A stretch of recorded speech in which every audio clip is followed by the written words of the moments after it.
You're listening to Life Kit from NPR. Hey everybody, it's Marielle.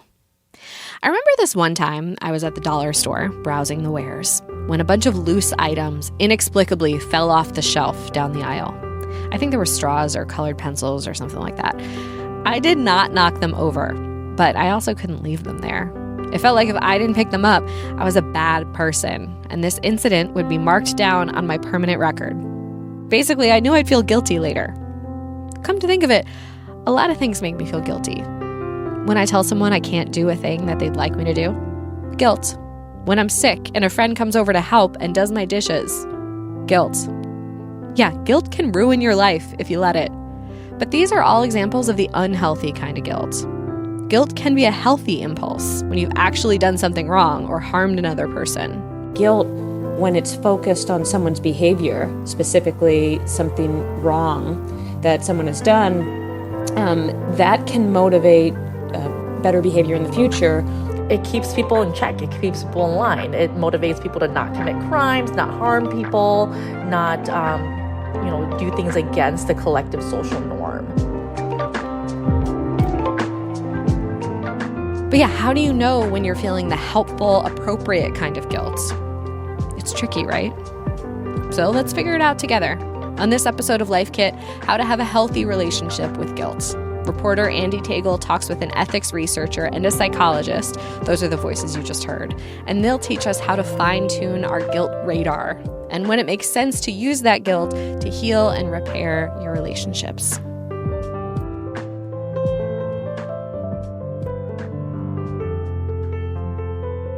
All right, team, let's jump in per usual with the basics. If you're listening to this episode, I'm guessing you already have a pretty good idea of what guilt is and what it feels like. Or if you're anything like me, maybe you have, a deep, abiding, lifelong, and daily relationship with guilt. Like you wake up in the morning and there she is again. Oh, hey, Miss Guilt, how'd you sleep? Oh, not good. Oh, okay, well, what hat do you have for me today? Mom guilt, eco guilt, work guilt, friend guilt? Oh, all of the above again. Cool, got it, thanks. Anyway, I digress. The thing is, guilt's got a sister, and they look and sound a lot alike. People will often conflate guilt and shame and think of them as one and the same. Tay Cohen is a professor of organizational psychology and business ethics at Carnegie Mellon University. She spent a lot of time with the subject. My interest in my research has focused on ethical behavior, and through that I started to think about what motivates people to act responsibly, and that led me to studying guilt and shame. Tay's got a lot more responsibility for us later, but first we've got takeaway 1. Learn to separate guilt from shame. They're both about belonging, but only one leads to connection. Guilt is that feeling you get when you did something bad and you're like, oh man, I messed up. It's muscle tenseness, jaw tightening, racing hearts. It's anxiety. It's activating. It's like okay, I gotta lace up my shoes and do something. That's Han Ren, a licensed psychologist based in Austin, Texas. She runs a group practice and makes social media content around mental health. Shame is that feeling of I am bad. It's not I did something bad, it's more diffuse. Shame feels like an implosion, a crumbling in, a stomach drop. I want to hide in a hole and disappear forever. Both feelings are negatively charged and self-conscious, but only shame is characterized by that shrinking feeling. Shame, it shuts you down. Guilt gets you going. But let's note here, these two aren't mutually exclusive or concrete. Often they go hand in hand. Like, okay, maybe you borrow your sister's favorite sweater and then end up staining it, even after she begged you to take good care of it and was super hesitant to hand it over. You'd probably feel really guilty about the damage to the sweater, but then you might also feel shame for being so careless. Like, ugh, I'm the worst. She was right to worry all along. Finding yourself steeped in those feelings of guilt, shame, or both can be really tough, but also sometimes necessary. So they are actually really essential emotions for surviving in communities. Without the experience of shame and guilt, we're not able to keep in mind the priorities of the group or the collective. Guilt and shame are tools that help us function in society, starting from a really young age. experts say kids begin to understand these feelings as young as 2 or 3 years old. That like checking to see, oh, did my mom see that? Or is she mad at me? What, that social referencing, once that comes online, that's when babies start understanding, like, these are the things that I can do to get a praise and acceptance, and these are things that are like so horribly wrong, and I will be outcast, I will be rejected if I do these things. And that means that your understanding of guilt and shame is relative and unique to your experience. When you make a mistake, do you ever find yourself replaying your flub over and over in your head? Do you have negative self-talk, and does it feel reflexive? Like a knee-jerk reaction anytime you do something wrong? Do you ever feel preoccupied by envy? All of that is probably your shame script talking. Han says we all have our own versions. Things like, I'll never be good enough, or I just don't have what it takes. And our missteps often feed the beast. This is proof that I'm a terrible, unlovable person. And then we go through life looking for versions of that in all the different, encounters that we have, because we're looking for evidence or proof of our shame as being validated. She says it's possible to transform shame into guilt when we do something wrong, but it takes practice. So let's say your shame script sounds something like, I don't measure up. Then you miss a big deadline at work. You feel the beginnings of a shame spiral. What do you do? Step 1 is to realize, I'm doing that thing. I'm doing that thing. This first step is, admittedly, a biggie. Because you have to have an awareness that your shame script exists at all. That this is a false and harmful narrative that you're telling yourself and feeding unnecessarily. And to be honest, it's a step that doesn't happen in an instant or a day or over the course of one podcast episode, but over time with a lot of practice, care, and support. But to help you out, Han has some starter questions to help identify and stop a shame script in its tracks. Where did you learn this? Who determined that this is something you need to feel bad about? What do you get out of feeling bad about this? Does this help you? Once you've interrogated your shame, Han says, ideally, you have a little more space for self-compassion and care, and you can direct any bad feelings just towards the situation at hand and not yourself overall. Like, we are going to mess up sometimes, and there's going to be ruptures, and that's okay. It's not the end of the world. It doesn't mean you're a bad person, and there is more that you can do to improve the situation. In this specific case, maybe you allow yourself to be upset about missing the mark at work, but you don't let that snowball into a bigger negative belief. Instead, you use that energy to find a fix. Like, who do you need to talk to about your mistake? What resources do you need, and where might you find them? So the more we clean up our own shame, the better we get at it with ourselves, but also with our children and with our colleagues and everyone else that we come in contact with. All right, now that we've moved through our shame, let's learn to better gauge our guilt. Takeaway 2, responsibility check. Calibrate your guilt meter by getting clear on your values. Let's start with a hypothetical. At a coworker's housewarming party, you spill red wine on their new cream-colored carpet. You cover the stain with a chair so that nobody notices your mess. What is the likelihood that you would feel that the way you acted was pathetic? For me, the answer is very, very. For you, the answer might be not quite so much. Or, well, it depends on the circumstances or the coworker. That is to say, how you handle a lot of different types of guilt. And I know there are a ton of different types of guilt you could be coming to this episode for, really boils down to the same thing: discernment. Having a strong sense of values, a moral compass, and then letting that be your guide. That sense of interpersonal responsibility, having a conscience. You are concerned about how your actions would affect other people. When you do something wrong, even if it's private and others don't know about it, it's that personal sense of responsibility that might motivate you to apologize, repair for what happened, or feel guilty or bad about your behavior. And as it turns out, even though it's not a fun thing to carry around, being guilt-prone is empirically beneficial. That's what Taya found when she developed the Guilt and Shame Proneness Scale, or GASP for short, a little over a decade ago. It's a questionnaire posing hypothetical scenarios like that wine spill to measure people's tendencies towards feelings and actions of guilt and shame. And what she found was that people with high levels of guilt proneness are associated with lots of positive qualities. they're more trustworthy, they have greater responsibility towards others. Things like work intensity.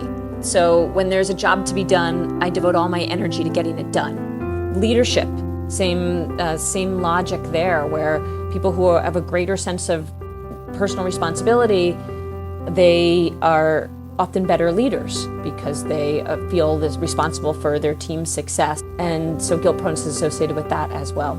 You get the point. Guilt can be a handy thing to have around, if it's really yours to claim.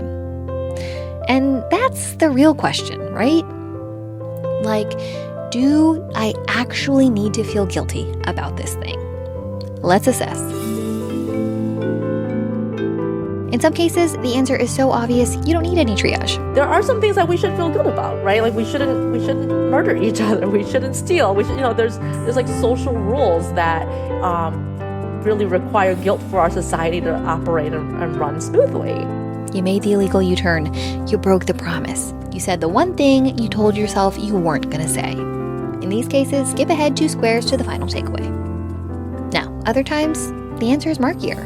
Your best friend's been looking for work for months, so you feel super weird about your promotion. You broke up with your partner because you couldn't see a future together, but you're agonizing about it because you know what a good person they are and how much they love you. You send your kid off to school with tangled hair and mismatched socks for a second day in a row.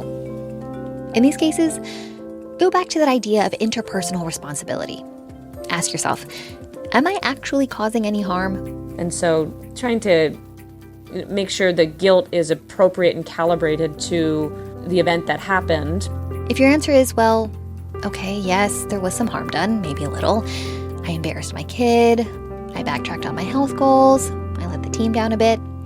Then it's time for some accountability. Recognizing your own responsibility in that, but not letting it turn into rumination or feelings of shame that are not appropriate, or not well calibrated. But maybe the answer is no, or not really, but kinda. Like in the case of more nebulous guilt, like eco-guilt around climate change, or guilt for immense suffering, like wars on the other side of the world. That's a real thing, and the same advice applies. Ask yourself, what's my part in this, and what can I realistically do about it? With such horrors that are happening in the world, a lot of us feel really helpless. And there are small things that we can do to, donate or spread awareness or protest or, add our voice to something important. Only you know the right answer in these cases. But Han says it comes down to doing your best to live in accordance with your values. In order to do that, though, you have to make sure that the beliefs keeping you in check are actually your own. Sometimes there are some things that are outdated, like, if you're queer and your grandma's like, oh, there's no way that's ever okay. That's, so against our values and belief systems. But maybe that's no longer applicable or not what's important to you in your modern life. And so in those cases, guilt can be quite a nuisance because it gets in the way of us actually living the life that feels important and right to us. So to make sure you're moving forward, it might be time to ask yourself some hard questions. Do I need to update my values or my beliefs around what being a good person or a good mom or a good partner looks like? When you find your truth, you can start the process of unloading unnecessary guilt. Which brings us to takeaway 3. Wash away toxic and misplaced guilt with parameters and practice. All right, so thus far, we've talked a lot about the guilt we put on ourselves. But what do you do when the guilt you're suffering comes from outside the house? Let's start with a baseline. Toxic guilt. If you want to know if a feeling or situation has crossed the line, anytime an emotion consumes us and keeps us from functioning and living our daily lives and living to the values that we hold near and dear, then it becomes toxic. For some people, toxic guilt might come in the form of a particular person or relationship in your life. If someone is pervasively making you feel guilty, you really have to assess, what is this person's role in my life? What is their function? Maybe after reviewing those questions, it's time for a few boundaries. Or perhaps taking a different approach to interacting with them. And it can be someone that you adore, and you can still maintain a relationship with that person and just choose to not internalize these elements of their relational functioning. Han says a really common example of this is familial guilt around the holidays. Maybe your mom is really big on Christmas, for example, and that's a common area of guilt and tension for you because you live far away and often feel pulled in a lot of different directions. I think there's a lot we can do to kind of proactively prepare, some coping ahead when we know that, okay, this is how mom is around Christmas. So let's start communicating in August. So that's the first step with guilt trips or guilt coming from outside parties, says Han. Just cut it off at the pass or get ahead of it when you can by being proactive with your communication. If the guilt usually circles a day or an event because of conflicting schedules or ideologies, why not think up some solutions or options ahead of time? And then see if you can have a conversation about it. A lot of times with compromise, with some negotiation, you can come to a common ground. And a lot of times with parents, especially immigrant parents, they just want to be loved and seen and you feel important. So really the essential thing is like, gosh, I wish I could do this thing. You're so important to me. Sharing the emotional communication and the emotional, trying to meet the emotional needs underneath the behavioral asks is so important for that. Once you found a middle ground and draw new lines, keep checking in about it and stick to the plan. Like, hey Ma, it's September now, remember what we talked about? Hey Mom, it's Thanksgiving, just want to check in about our new plan for Christmas. Along the way, things will probably still come up. Same issues or comments will probably be rehashed. Han says, you have to keep checking your own personal guilt gauge. Is this something that I feel like I deserve to feel bad about? Is this something that's important to me to make amends on? Or is this something that no longer serves me and is a difference of values and perception? The important and also often very difficult thing to remember when other people make you feel guilty, be it your parents over the holidays, your coworkers at your cubicle, or your spouse at the end of a long day, is that you are only ever responsible for your own emotions. Nobody can be responsible for someone else's emotions. That's just not how emotions work. But in childhood, a lot of times, our parents can tell us that, like, you made me sad. I'm sad because of you. And you should feel bad about that. So the next time misplaced guilt or false responsibility is knocked into your court, Han says to remember that doesn't mean you have to accept it. You are allowed to mark that package return to sender. I do not receive this. This is not about me. I don't believe that this is actually going to help the situation. And you are absolutely entitled to your emotions. And I see that you are hurting, but it's not my fault. I don't need to feel bad about this. I'm just setting that boundary of like, I love you. I love me too. Of course, sometimes we are to blame. And when that happens, you gotta do the work. That brings us to our final takeaway 4, use your guilt for good. Practice repair widely and often. So you did the bad thing. Yikes. Let's talk about how to make the most of that guilt magic. When we do something wrong or make a mistake, it's important to take responsibility for what we've done, recognizing the impact our actions have on others and the responsibility we have for attempting to repair for that. But we can't change the past. And so we can focus on our behaviors and our actions and what we can do now and what we can do differently moving forward. Repair can look like lots of things. A warm embrace, a handwritten note, a car wash, and a check for any damage. But it should definitely start with owning up to your mistakes. We've got a great episode on apologies if you want to go deep on that. But for now, Han's just acting fast. I think repair is, it festers if you don't make it when you know you should. Where appropriate, try a light touch. A lot of times, it's just a checking in with someone. Like, oh, I feel a little funny about that. Like, how are you feeling about it? Oh, I'm so sorry if that's how it landed. That sounded better in my head. Just owning your stuff. And bouquets of flowers are always nice, but the most effective, best apology is changed behavior. Once you made amends for the hurt and the other person has accepted it, you have to let yourself off the hook. Letting it go. Exhaling it, practicing some rituals around it, some moving meditations, whatever's in your wellness practice that you can, have some imagery around. How can I let this go and imagine some self-compassion instead? Practicing self-compassion and gratitude is a non-negotiable part of the repair process, Han says, because it helps solidify the growth that your guilty conscience is nudging you towards. when we're practicing kindness and gratitude and self-compassion, we are resetting our baseline of what's important to us, what our values are, and what our worldviews are. And the clearer we can get on what those values are, the more we can get our emotions and our thought patterns and our actions to align with those. For you, that practice might look like journaling or exercise, a favorite hobby, or maybe just some fresh air. For Han, humor is a really effective tool to add some light to the day. How silly that I did that. Oh, well, oops. These things that I could really go down a rabbit hole in the past and, shame and blame and guilt myself for usually are not that big of a deal. A final great tip to make the most of your guilt? Have a good gut check person. Or preferably several with different, complementary lenses, alignment in values and worldviews. People who know who we are and know our heart and are able to really say ooh, actually, that does sound like you messed up there. Or to that's maybe not yours. I think it's so valuable to just have that community where you can have people who keep you accountable and keep you grounded and keep you real. Community. Remember, that's where guilt starts, and hopefully where guilt brings us back to. Being able to love each other is such a important, necessary part of surviving in communities. And that's why we experience shame and guilt, is so we can survive in communities. And so if we keep our focus on what does empathetic repair and what does empathy dictate is the right next steps right now, then we can learn to trust ourselves a little bit more too in that process.